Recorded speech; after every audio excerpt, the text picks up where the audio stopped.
Bonjour à toutes et à tous et bienvenue dans cette 9e vidéo qui va concerner le fameux jeu du juste nombre que vous allez réaliser. Alors je vais commencer par vous expliquer ce qu'est le juste nombre.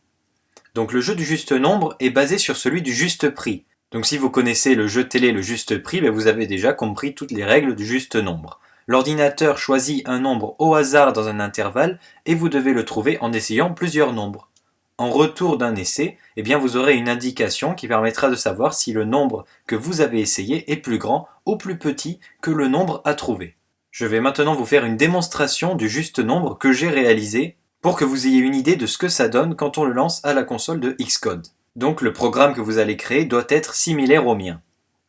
L'écran noir que vous avez en face de vous est la console de Xcode et je vais maintenant lancer mon programme. Je le lance. Et voilà, donc on a un titre qui nous annonce le juste nombre et on nous dit qu'un nombre a été choisi au hasard entre 1 et 100 inclus. Notre but est de trouver ce nombre. Donc j'ai une première instruction qui me dit d'entrer un nombre.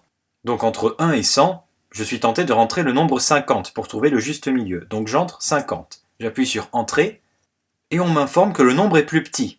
Et ensuite on me demande d'entrer un nouveau nombre.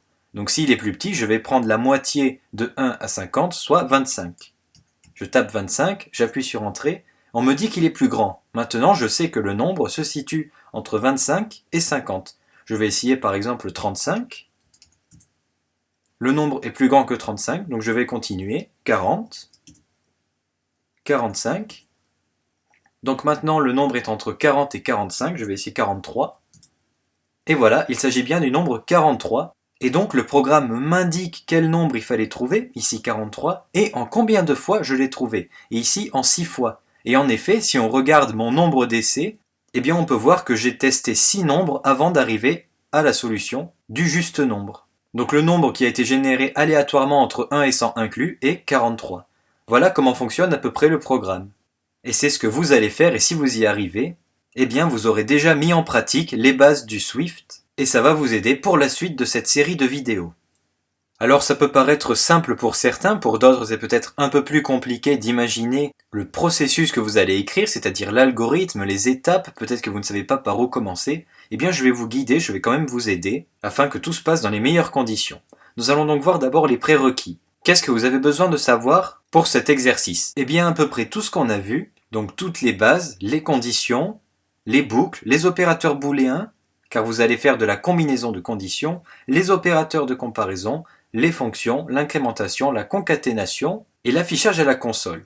Donc je ne sais pas si maintenant le processus est un peu plus clair pour vous, mais vous devez vous douter que l'affichage à la console, ça correspond au titre qu'on a vu tout à l'heure, à la phrase qui dit « Nous avons choisi un nombre entre 1 et 100, à vous de le trouver ». Donc l'affichage à la console concerne tout ce qui s'affiche à la console. La concaténation, c'est pour par exemple la phrase de fin. Lorsque j'annonce « Félicitations, vous avez trouvé le nombre 43 », évidemment, j'ai pas écrit en toutes lettres « Vous avez trouvé le nombre 43 ». J'ai écrit « Vous avez trouvé le nombre suivi d'une variable qui va contenir le nombre choisi au hasard que j'ai concaténé à ma phrase ». Ensuite, vous verrez l'incrémentation. Quand vous allez faire le compteur qui va compter en combien de fois j'ai trouvé le mot, vous allez l'incrémenter de 1 à chaque essai de nombre. Ensuite, les fonctions. Je vais vous donner une fonction et je vais vous demander d'en faire une aussi. Les opérateurs de comparaison, ça c'est logique, il faut comparer si le nombre que vous entrez est plus petit ou plus grand que le nombre au hasard. Les opérateurs booléens, pour combiner, comme je vous l'ai dit, les conditions. On verra ça juste après. Les boucles, car en effet, le fait de répéter l'instruction « Veuillez entrer un nombre », ça c'est une boucle qui tourne jusqu'à une certaine condition. Et justement, les conditions qui sont présentes tout au long du programme et qui permettent de déclencher les actions en fonction de ce que l'utilisateur a entré.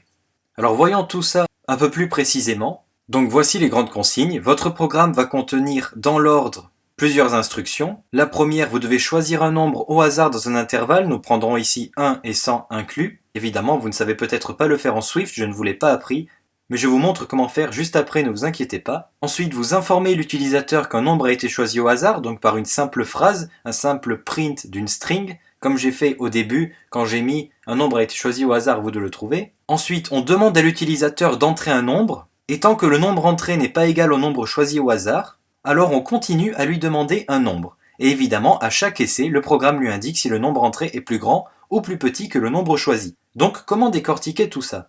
Choisir un nombre au hasard, je vous donne la méthode juste après. Informer l'utilisateur Il s'agit d'un simple print qui affiche une string. Là où c'est important, c'est le troisième point. On demande à l'utilisateur d'entrer un nombre tant que le nombre entré n'est pas égal au nombre choisi.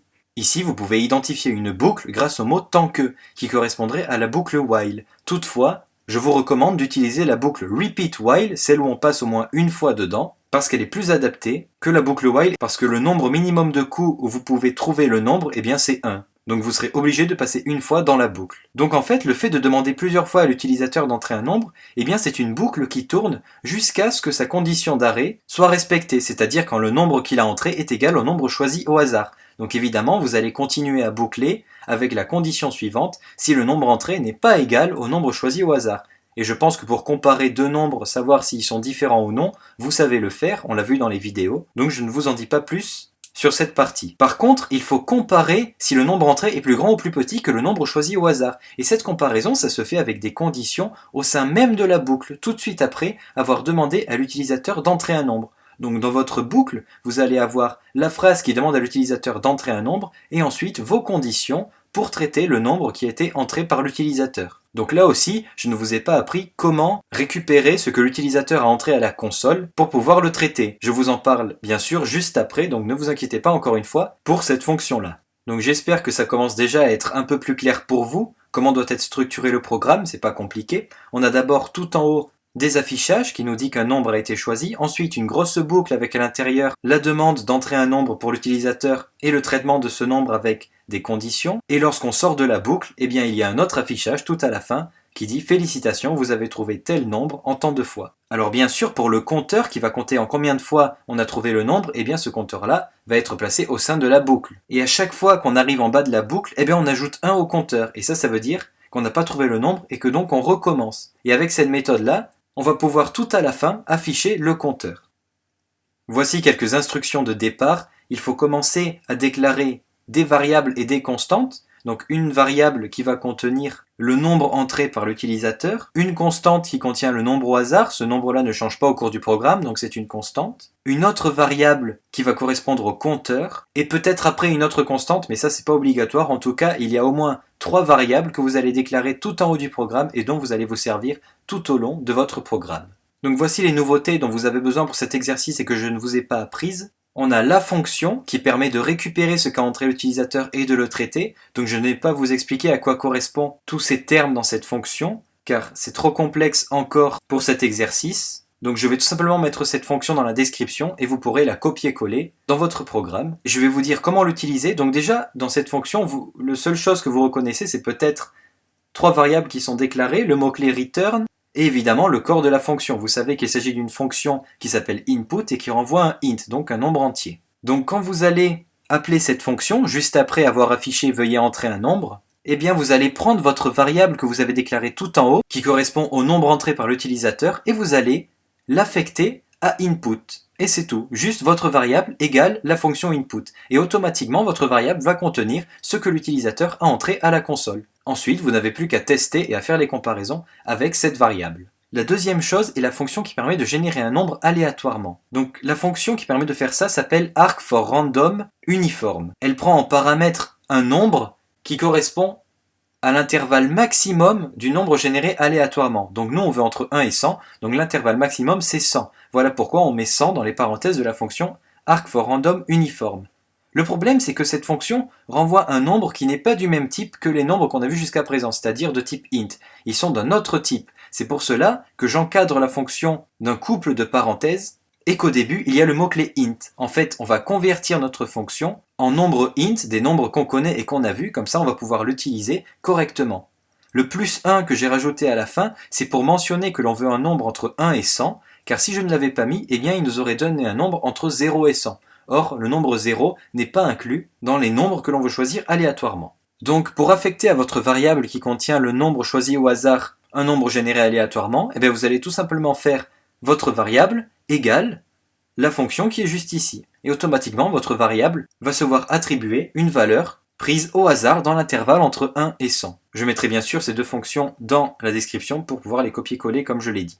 Donc là, normalement, vous avez tout ce qu'il vous faut pour pouvoir réaliser cet exercice. Donc contentez-vous pour l'instant juste du plus simple, d'indiquer si le nombre est plus petit ou plus grand, de faire le jeu comme il se doit. Et si ça vous intéresse, eh bien je peux vous proposer une amélioration. Par exemple, on peut tester si l'utilisateur entre bien un nombre entre 1 et 100, car s'il entre le nombre 0, le nombre -3 ou le nombre 101, eh bien c'est pas censé marcher, car on veut des nombres entre 1 et 100. Donc vous pourriez tester ça aussi, à l'aide de vos conditions, en utilisant justement les opérateurs booléens. Ça c'est vous qui voyez, on peut même le faire sans utiliser d'opérateurs booléens. En tout cas, il y a plusieurs possibilités, mais c'est vous le maître de votre programme, donc vous faites ce qu'on demande, c'est juste que ça fonctionne, tout simplement. Vous pouvez bien sûr m'envoyer votre travail, qu'il soit achevé ou non. Pour cela, j'ai mis en place une page sur mon site web, donc une page qui va vous permettre d'uploader votre projet, donc vous m'envoyez votre fichier de code ou votre projet, n'importe quoi, mais l'important c'est qu'il soit au format zip, donc compressé, et qu'il ne doit pas excéder la taille de 10 mégaoctets. C'est les seules deux conditions pour m'envoyer votre fichier.